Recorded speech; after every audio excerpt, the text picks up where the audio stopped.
할렐루야! 하나님의 크신 사랑이 이 새벽에 우리 가운데 가득한 줄 믿습니다.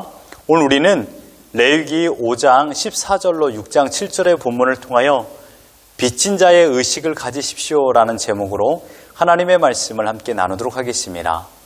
오늘 우리는 5가지 제사 가운데 5번째인 속건제에 대하여 말씀을 나누겠습니다. 본문 15절을 보십시오. 누구든지 여호와의 성물에 대하여 부지 중에 범죄하였으면 여호와께 속건제를 드리되 내가 지정한 가치를 따라 성소의 세길로 몇 세겔 은에 상당한 흠없는 수장을 양떼 중에서 끌어다가 속건제로 드려서라고 했습니다.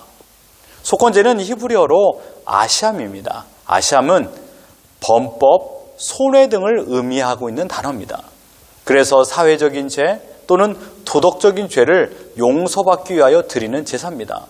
특별히 남에게 해를 입혔을 경우에 드리는 사죄와 보상에 대한 제사였습니다. 그렇다면 속건제를 언제 드릴까요? 첫째로 15절입니다. 여호와의 성물에 대한 범죄하였을 때입니다. 여기에서 성물이라는 것은요, 여호와께 바쳐진 모든 물건을 다 성물로 말하고 있습니다. 재물, 11조, 곡식의 첫 소산, 그리고 모든 생물이 처음 난 것, 그러니까 사람이나 짐승이나 처음 태어난 것은 모두 하나님의 것, 성물이 되는 것입니다. 그런데 부지 중에 범죄하였다는 말은 무엇입니까? 이것은 고의적으로 죄를 범한 것이 아니라 실수로 저지른 행동입니다. 실수로 저지른 행동입니다. 부지 중이라는 의미로 쓰여진 히브리어가 삐슈가입니다. 이 뜻은 실수하다라는 뜻이죠. 실수로 죄를 범했을 때 속건제를 드리는 것입니다. 두 번째는 무엇입니까? 하나님의 법에 따라 마땅히 해야 할 것을 하지 않는 경우입니다. 17절을 보십시오. 만일 누구든지 여호와의 계명 중 하나를 부지 중에 범하여도 라고 했습니다. 여기에는 2가지 의미가 있습니다. 어떤 사람이 고의가 아니라 일상생활하다가 실수로 하나님의 법을 어겼을 때를 말하고 있습니다. 또는 이 행동이 죄가 되는지 알지 못하고 범하는 것을 의미하고 있습니다. 자신이 정확히 무슨 잘못을 범했는지 모를 때에도 이 속건제를 드리는 것입니다. 이 2가지의 공통점은 자신이 의도하지 않았는데 벌어진 상황이 하나님 앞에 죄가 되는 것을 말합니다. 속건제를 드리는 3번째는요, 이웃에게 악을 행하거나 물질의 손해를 입힌 경우입니다. 레위기 6장 2절로 4절을 보십시오. 누구든지 여호와께 신실하지 못하여 범죄하되 곧 이웃이 맡긴 물건이나 전당물을 속이거나 도둑질하거나 착취하고도 사실을 부인하거나 남의 잃은 물건을 줍고도 사실을 부인하여 거짓 맹세하는 등 사람이 이 모든 일 중에 하나라도 행하여 범죄하면 이는 죄를 범하였고 죄가 있는 자니 그 훔친 것이나 착취한 것이나 맡은 것이나 잃은 물건을 주운 것이나 라고 했습니다. 2번째 속건제를 드려야 되는 이유보다 아주 실제적인 목록입니다. 2절로 4절은 저질러진 죄, 즉 남이 맡긴 물건이나 투자한 것의 존재를 부인하는 행위, 남의 것을 가로채거나 억지로 뺏는 행위, 다른 사람이 물건을 잃어버렸었던 것을 자신이 주었음에도 불구하고 그것을 주인에게 돌려주지 않고 자기가 가져가는 행위, 이 모든 것들을 바로 상대방에게 저질러진 범죄라고 말하고 있습니다. 이 죄들은 곧 남의 것을 도둑질하는 것입니다. 10계명 조항 가운데 8계명을 보십시오. 도둑질하지 말라라고 하나님께서 말씀하지 않았습니까? 이 명령을 어기는 것입니다. 이러한 도둑질에 해당하는 모든 저질러진 죄는 우선적으로 하나님 앞에서의 죄가 되는 것이죠. 또한 나를 제외한 모든 사람, 그러니까 가족과 이웃, 제3자들에게 물질적인 피해를 주는 죄를 범하는 것입니다. 이러한 죄를 범할 때 속건제를 드립니다. 그렇다면 속건제를 드리는 방법은 어떠합니까? 속건제에 쓰여지는 제물은 오로지 숫양이었습니다. 15절과 16절과 18절 그리고 레위기 6장 6절에 보면 그 속건제의 숫양으로 그를 위하여 속죄한 즉 그 죄가 그가 사함을 받으리라. 제물로 드려지는 숫양은 아무 숫양을 가져오는 것이 아니라 15절에 성소의 세겔로 몇 세겔 은에 상당한 흠없는 숫양이라고 말하고 있습니다. 성소의 세겔이라는 말은 구약시대에 세겔은 무게로 측정되어 사용되는 화폐 단위를 의미하고 있습니다. 보통 1세겔은 11.4g이었습니다. 그리고 몇 세겔 은에 상당한 이라는 말은요, 최소 2세겔의 가격이 되는 숫양이라는 의미입니다. 죄를 범한 사람이 숫양을 제사장에 가져옵니다. 그 숫양은 제사장이 대신해서 제물로 그 숫양을 제사장이 대신하여 죽이는 것입니다. 속건제에서도 희생 제물을 죽이고 피를 흘리게 되므로 희생 제물을 가져온 당사자의 죄는 사함을 얻게 됩니다. 그리고 속건제는 속죄제와 달리 한 가지 더 제물이 추가됩니다. 이것은 제물보다는 벌금의 의미가 더 큽니다. 여호와의 성물에 대하여 실수로 죄를 범했을 때는요, 16절을 보실까요? 성물에 대한 잘못을 보상하되 그것에 5분의 1을 더하여 제사장에게 줄 것이요, 2세겔 되는 양의 20%를 더 추가하여 벌금을 제사장에게 내야 됩니다. 또한 이웃에게 금전적인 피해를 주었을 때는 6장 5절을 보면 그 거짓 맹세한 모든 물건을 돌려보내되 곧 그 본래 물건의 5분의 1을 더하여 돌려보낼 것이니 그 죄가 드러난 날에 그 임자에게 줄 것이요. 먼저는 거짓말을 해서라든지 준 물건이라든지 또는 힘으로 빼앗은 것이든지 자신의 것이 아닌 이웃의 것을 소유했다라면 먼저는 그 물건을 원래 주인에게 돌려줘야 됩니다. 그리고 벌금과 같은 개념으로 그 물건의 물건값의 5분의 1, 그러니까 20%를 더하여 줘야 됩니다. 가령 100불을 길에서 주어서 자신이 가졌는데 원래 주인이 나타났다면 100불과 벌금 200불을 추가하여 총 120불을 줘야 됩니다. 그래서 속건 제사를 배상 제사 또는 보상 제사라고 부르고 있습니다. 이것이 오늘 본문의 전반적인 내용입니다. 우리는 오늘 속건제를 통하여 한 가지를 묵상하길 바랍니다. 속건제와 예수 그리스도와의 어떤 관련이 있는가, 이것입니다. 18절을 보시면 그는 내가 지정한 가치대로 양, 때, 중, 흠없는 수량을 속건제물로 제사장에게로 가져갈 것이요. 속건제를 드릴 때에는 제물을 자기 마음대로 드리는 것이 아니라 죄의 크고 작음을 제사장이 보고 판단하여 지정한 가치대로 죄값을 치러야 됩니다. 우린 여기에서 속건제 속에 하나님께 숨겨둔 비밀을 보게 됩니다. 바로 죄는 반드시 갚아야 된다는 거예요. 죄는 반드시 죄값을 치러야 된다는 것입니다.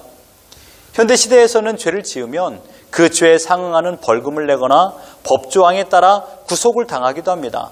벌금이나 구속은 결국 죄를 갚는 행위입니다. 속건제는 그러므로 인간이 범한 죄는 반드시 갚아야 된다는 것을 말하고 있습니다. 그렇다면 우리가 어떻게 해서 죄를 갚을 수 있을까요?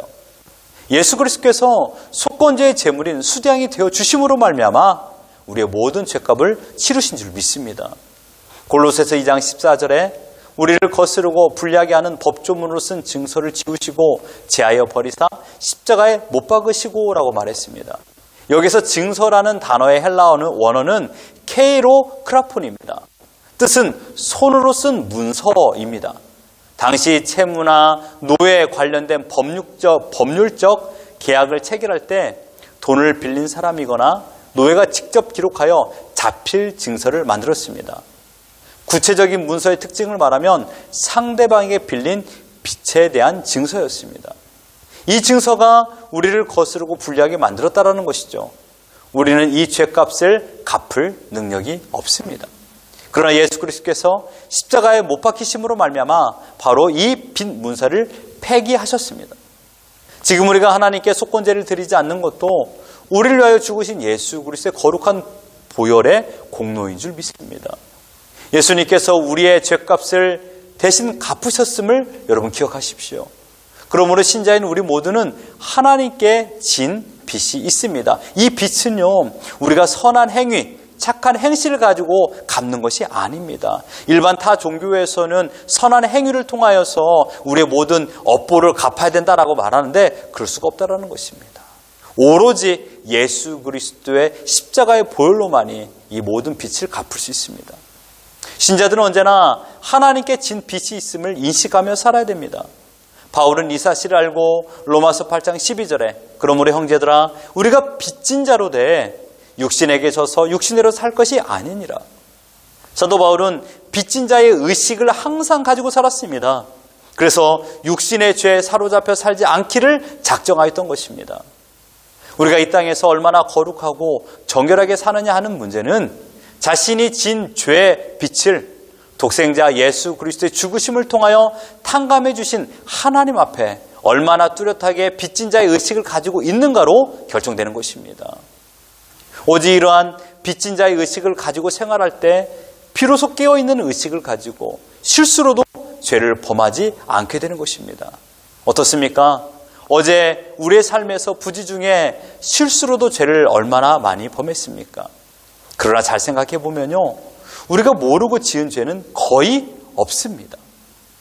이 행동에 대하여 하나님께서 어떻게 심판하실지, 옳은 행동인지 잘못된 행동인지 우리가 이성과 지성을 가지고서, 또한 우리는 영적인 분별력을 가지고서 충분히 다 알고 있습니다. 보혜사 성령 하나님께서 내 안에 내주하셔서 죄에 대하여, 의에 대하여, 심판에 대하여 가르쳐 주셨기 때문에 우리는 알고 있습니다. 즉 우리는 속건제를 드리는 세 번째 유형의 죄를 매일 범하고 있는 것입니다. 나의 만족을 위하여, 풍요를 위하여 상대방의 물건을 훔치고 있는 것이고, 또한 나의 만족에 온전히 이루지 못할 적에 원망과 불평하며 불순종하는 죄를 범하고 있는 것입니다. 이 모든 것은 하나님 앞에서 죄입니다. 그러므로 우리는 하나님께 지는 빚이 매일마다 누적되고 있습니다.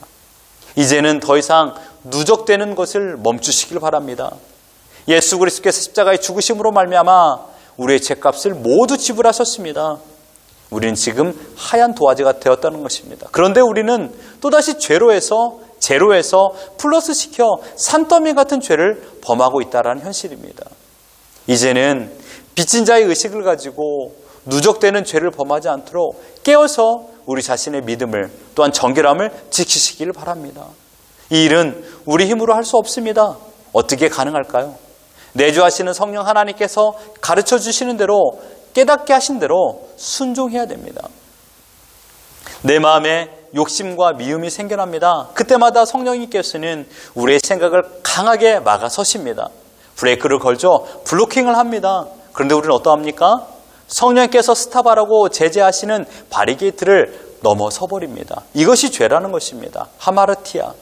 성령님께서 원하시는 관역을 맞추지 않고 빗나가는 생각과 행동을 하는 것, 이것이 죄입니다. 그런데 이제는 우리가 어떻게 될까요? 이것을 멈춰야 됩니다. 이제는 오직 내주하시는 성령님께서 깨닫게 하신 그대로 사시기를 바랍니다. 수억의 돈을 빚진 사람이 내 마음대로 돈을 쓸 수 있을까요? 모아서 빨리 빚을 갚는 것이 이치에 맞습니다. 정말 내가 빚진 자라면 어떻게 사시겠습니까? 우리는요, 예수 그리스도의 보혈로 말미암아 그 예수 그리스도의 피값으로 산 하나님의 백성인 줄 믿습니다. 그렇기 때문에 우리는 매일마다 빚진 자의 의식을 가지고 살아야 됩니다. 이제는 내 마음대로 살지 마십시오. 하나님께서 예수 그리스도의 생명으로 우리를 사셨기 때문에 우리는 하나님의 것이 되었습니다. 빚진 자의 의식을 가지고 오직 하나님의 자녀로서 하나님의 자녀답게 죄를 멀리하고 죄에 지지 않고 살아가는 우리 모두가 되기를 예수 그리스도 이름으로 축원합니다.